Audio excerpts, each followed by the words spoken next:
then you'll be able to pass the ball better. So my whole thing has been, and I know that the Eagles need to run to set up the pass. I understand that's the way they're built. That's not what I'm arguing. But at some point, you have to release the clogged toilet. And when they have struggled for multiple years to pass the football and defenses have stopped paying any attention to it, and then they just stack the box or they put 8 guys in the middle of the field and they say, go ahead, Eagles, try and beat us outside the numbers, it creates a logjam. And that is what I believe in many ways has happened. Now, that doesn't mean you don't need to run the ball better. You can still run the ball, but that's why I think last year was so tough. You never released. You never popped the pimple. Like you have to open it up. And they never have done it in the pass game to be able to do it. And if they don't do it this year, I think it's going to be similar. The run game might start off good early, but eventually teams are going to adjust. And they're going to look at the game tape and say, all right, let's focus on Saquon. It's not inside zone now, it's outside zone. All right, good. Let's spread the defensive line and the backers and stop Saquon. Keep Jalen clamped to the middle or take away the flats and force them to throw the ball downfield. If they're not proficient throwing the ball to the middle of the field or downfield, I think the same problems will end up happening, even if Saquon's having a good year and the offensive line's having a good year. By the way, this is also why I believe it was not as bad as we thought it was last year. Dude, you pulled up the rankings on the O-line.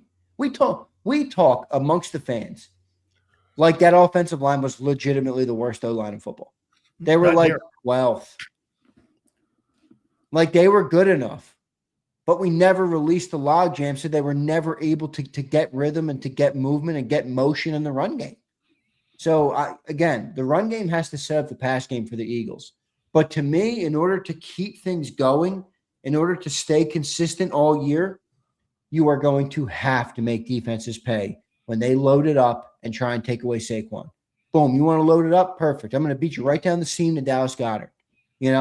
Get the ball to Mekhi Lemon in space. Do whatever you have to do. You have to make them pay, or else I think the logjam will come back. Okay. I want to take you back to 2023. You're one of the guys that it's a good debate. You're one of the guys that believes 23 wasn't as bad as people think it was, correct? For Jalen in the offense. Yeah, for sure. Definitely. Okay. Yep. And you believe that a lot of the issues on that football team, especially after around week 10, was that the defense started going south, correct? Yeah. Okay. That year you were 7th in rushing. Why did the Eagles continue to go high volume in passing when you had a 7th and top 10 ranked rushing attack that would keep defenses, your own included, on the sidelines? Brian Johnson was a first-year situational play caller. That's on him. Not fit. Or in Nick. Wait, let me get this right. Let me throw the ball more to throw more high turnover plays. And the quarterback was doing that, and my defense sucked. But yet I have the 7th best running attack that year in 2023. I'm going to show you where I'm going with this. That to me shows you how difficult it is to understand situational play calling with a coordinator who's not been in it before. We see this after the fact. It's going to be tough for Sean this year to do that. He couldn't see it in game. You know what I'm saying? How is he going to know what lever to pull? Yeah, but how can he know? Like, we're going to criticize him because of our expectations, but in a vacuum, no shit. He doesn't know. He's never done it. That's like you don't put someone who's a first time at anything in the highest pressure situation possible and then expect them to succeed. You think that's why they've got a village that they've hired? I guess. But again, that to me, that undermines. Isn't that more voice? But listen, I don't think more voices are better. I agree. That's what I mean. I'd rather have more clarity with one guy. Yeah, I don't Like, look at think more Vic. voices helps. Vic doesn't coordinate by a village, right? He doesn't do that by village. It's all Vic, dude. Would this be a fair comment too, Zander? I'll tell you one thing that I'm starting to learn this offseason about what maybe your passing game is going to be.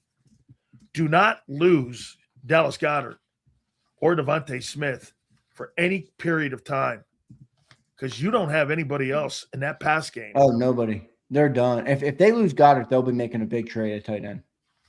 Yeah, like it's that bad. Howie will not just be like, okay, we got to prevail. He will make. I'd like the Birds to go get that kid in Arizona.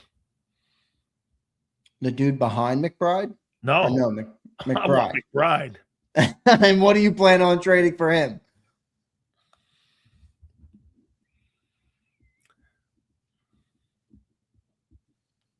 Do you got an answer? Would you give Jalix Hunt for him? Best tight end in football. Well, they take A Jomo. I like that. A Jomo and Smith. They're going to have to pay Jomo, though. I like that. A Jomo and a pick, a Jomo and Smith. Especially if Hunt pans out. Dude, I think you need another weapon now that I think what we saw with AJ not being on that offense, they're going to need another. You're going to need another bull to run with. I don't think. See, Mekhi Lemon, I think he's going to be a good football player. Do you? Yeah, but I don't think a great football player. I think he's going to be a good player. Lemon drop. Well, you guys are so spoiled, though. What do you mean? He's not going to be Devontae? No, he's not going to be Devontae. Well, then the organization should have thought about that before they tried to replace A.J. Brown with him. I got that. I hate that comment. John says it all the time. You fans are spoiled. Oh, shut the front door. I'll tell you what, though, man.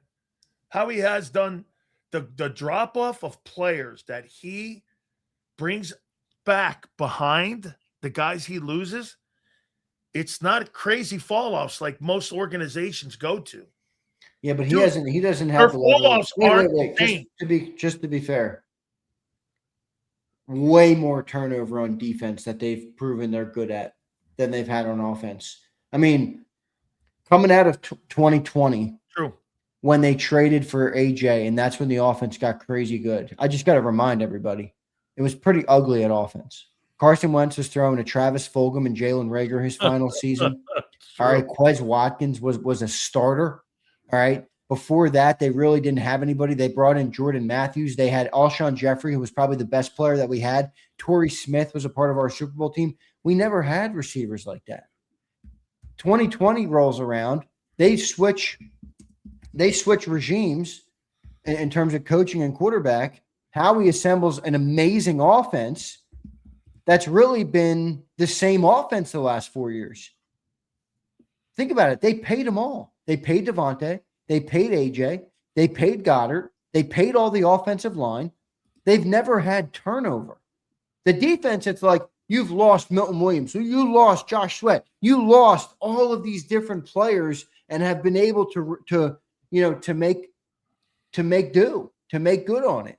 We haven't seen that turnover yet on offense. And by the way, the only one we've seen so far is what? AJ. And how's the replacement for that looking? Now, offensive line, I'm more confident in because they replaced Kelsey with Juergens, who's been good. They've always been a trench-focused team, and they've always been an offensive line-focused team. But when it comes to skill players, dude, we haven't had skill players like this in a long time. We haven't had a running back like this since Shady McCoy. Yep. We even had a wide receiver like this, like AJ and Devontae together. Since ever, right? Ever. And top end since T.O. Yeah. I mean, you want to talk about Jeremy Maclin and some of these other dudes. I mean, we've had good players, but come on.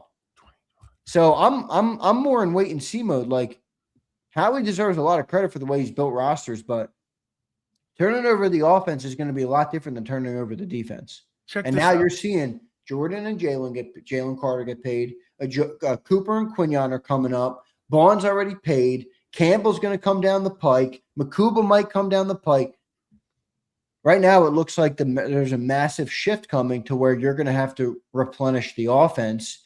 And I'm not a big fan of what they've done to replace the first great talent, and that's AJ, replaced with Mekhi Lemon and Dontavian Wicks.